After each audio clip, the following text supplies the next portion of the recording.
कांग्रेस के चुनावी घोषणा पत्र में जहां शहरी क्षेत्र है, ग्रामीण क्षेत्र है और खासकर महंगाई से जूझने के लिए बहुत सारी योजनाएं लेके आई है, क्योंकि केंद्र सरकार लगातार पेट्रोल में, डीजल में, रसोई गैस में और केरोसिन में, खाद्य तेल और जो प्याज है वो तो रेट ऐसा है कि उसे देखकर ही आंसू आने लगे। 80 रुपया पहुंच गया है।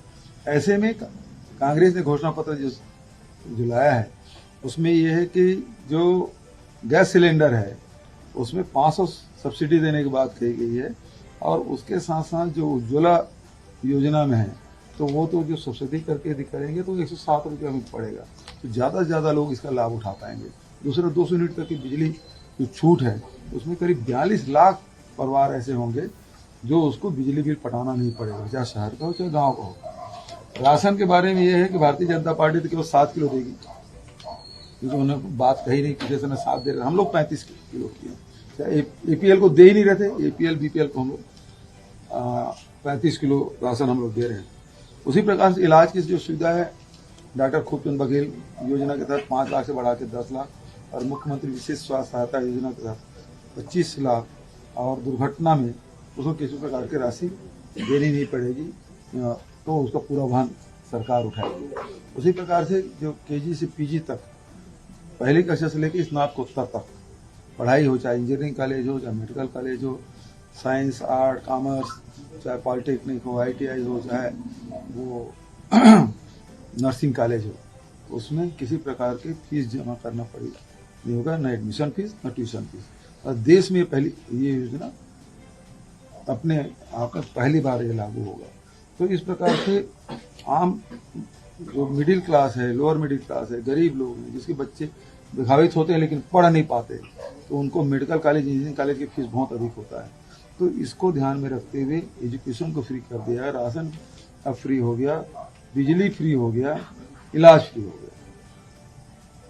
और रसोई के मामले में आप देखिए, गरीब लोगों को तो 107 रुपये में गैस सिलेंडर मिलेगा। बचत लोगों के बारे में भारतीय जनता पार्टी कुछ नहीं करेगी।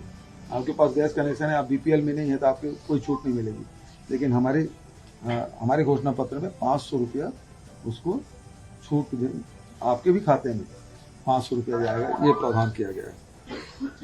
अब आप लोगों की तरफ से कोई ये 500 रुपये क्या अकाउंट में है? अकाउंट में रिफिलिंग कराए, वैसे ही रिफिलिंग कराएगा, सारे गैस एजेंसी से लिंक रहेगा, फिर वो आपके खाते में चला जाएगा। सभी स्थानों में आप जा रहे हैं, ग्रामीण क्षेत्रों में, शहरी क्षेत्रों में, ऐसी कौन सी घोषणा जो लोगों को बहुत अट्रैक्ट कर रही है? इसमें सबसे पहली बात यह है कि कर्ज माफी है, 32 रुपये क्विंटल का धान है, और तीसरी बात है शहरी क्षेत्रों या ग्रामीण क्षेत्रों, जो अभी जो मैंने बताया कि आज घर चलाना मुश्किल हो गया है, ऐसे में ये 5 मैंने बिंदु बताए हैं, चाहे फ्री एजुकेशन की बात करें, फ्री राशन की बात करें, फ्री बिजली की बात करें, और ये सारी चीजें वो आकर्षित कर रही है। ये बीजेपी ने महिला वोटरों पर फोकस किया है, महिला वोटरों को साधना चाह रहे हैं। वो तो 1,000 रुपया का वो उसके भाषा में तो रेवड़ी है, लेकिन हम तो 5-5 योजना, क्योंकि उसके पास हेल्थ का नहीं है, बिजली का नहीं है, और जो गैस सिलेंडर सबके लिए नहीं है, और फिर साथ ही एक और योजना 35 किलो अनाज सबके लिए है। पहला 35 किलो अनाज है, दूसरा इलाज है, तीसरा 500 रुपये सिलेंडर है, चौथा 200 यूनिट तक की बिजली भी है, और उसके साथ जो एजुकेशन है, हर परिवार में बच्चे हैं और वो कॉलेज पढ़ रहे हैं, स्कूल पढ़ रहे हैं।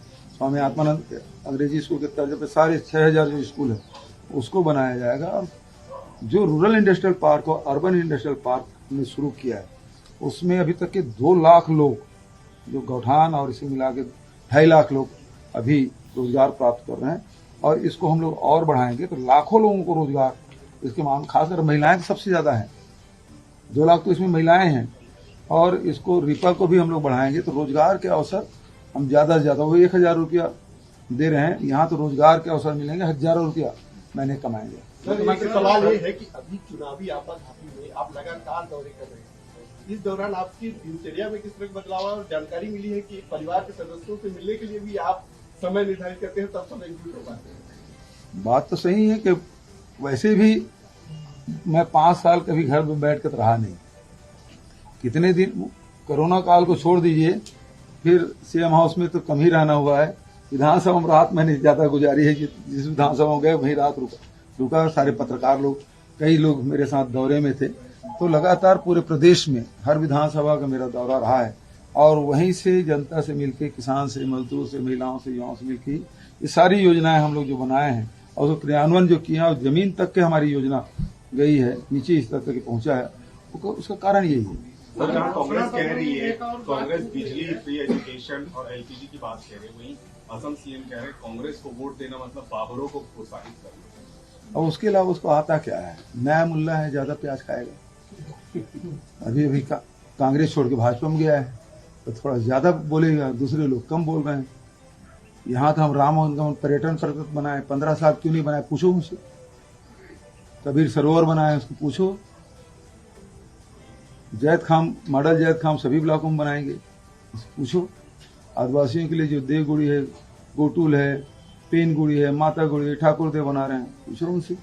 छत्तीसगढ़ की संस्कृति जानते नहीं। लगाम लगानी चाहिए क्या ऐसी बातों पर? बिल्कुल लगाना चाहिए। उसे शिकायत हुई, बाद में पलटी मारा था पलटू राम। राहुल गांधी एक बार फिर से भारत मैंने तो एक सवाल पूछा था, वो भारत किसान कोई संपदा योजना कुछ तो है, 10 करोड़ रुपया उसकी पत्नी के खाते में आया है। क्या उसने आवेदन दिया, भारत सरकार ने अपने आप दिया? आज तक इस सवाल का जवाब नहीं दिया है। राहुल गांधी एक बार फिर से भारत जोड़ो यात्रा निकालने जा रहे हैं 5 राज्यों के विधानसभा चुनाव के बाद, इसके लिए तैयारियां शुरू हो गई। मुझे इसकी जानकारी नहीं है। जानकारी होगी तो हम लोग तो जुटेंगे, हमारी खुशी की बात है। जयराम ठाकुर कह रहे हैं कि हिमाचल प्रदेश में कांग्रेस ने जो वादा किया था 11 महीने बीत जाने के बाद भी तो पूरा नहीं किया। तो उनके पास तो 5 साल का अवसर है ना, वो उनको 5 साल मौका मिला तो उसको कर पाए थे क्या? और अभी तो जो प्राकृतिक आपदा जो हिमाचल प्रदेश में आया है वो सबसे पहली प्राथमिकता होगी और सारे कार्य होंगे, क्यों नहीं होंगे? मुख्यमंत्री जी, उल्टा लटकाने के बाद बुलडोजर वाली बात रवि किशन जी कल की हाँ। कि 3 तारीख को सरकार बनेगी तो बुलडोजर जरूर करेगा। भारतीय एक जनता बड़ी बात ये भी है कि छत्तीसगढ़ में चर्चाओं का ये दौर है कि ईडी खुद गिरफ्तारियां और भी कर सकती है। ये क्या प्रायोगिक तरीके से ये षड्यंत्र चलाया जा रहा है? पूरा इसका स्क्रिप्ट लिखा गया है और आपको जानकर आश्चर्य होगा कि रमन सिंह के साथ जो प्री 2 अधिकारी थे, आजकल वो नंबर 2 के और अडानी के संपर्क में, समझ गया ना? वही लोग स्टोरी प्लांट कर रहे हैं और वही लोग लिख के सब स्क्रिप्ट लिख के दिए हैं जिसके हिसाब से कार्रवाई हो रही है। और ये बदनाम करने की साजिश पिछले 3 साल से चल रहा है और उसके बाद ये जो गिरफ्तारी है वो भी चल रहा है।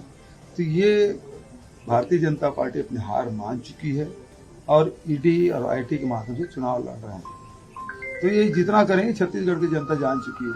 मैं पहले भी कहा था जैसे जैसे चुनाव आएगा ये लोग यहीं स्थायी रूप से रहेंगे और रोज कुछ न कुछ उल्टा सीधा करते रहेंगे। सीएम साहब, ये भी ये कह रही है कि कर्ज माफी आप बड़ा मुद्दा बताते हैं और हमने बोनस देने की बात किया, तो किसानों के पास 2 विकल्प है, या कर्ज चुनेंगे या बोनस। आप क्या कहें? पहली बात तो ये है कि भारत सरकार ने 2014 में बोनस देने पर प्रतिबंध लगाया।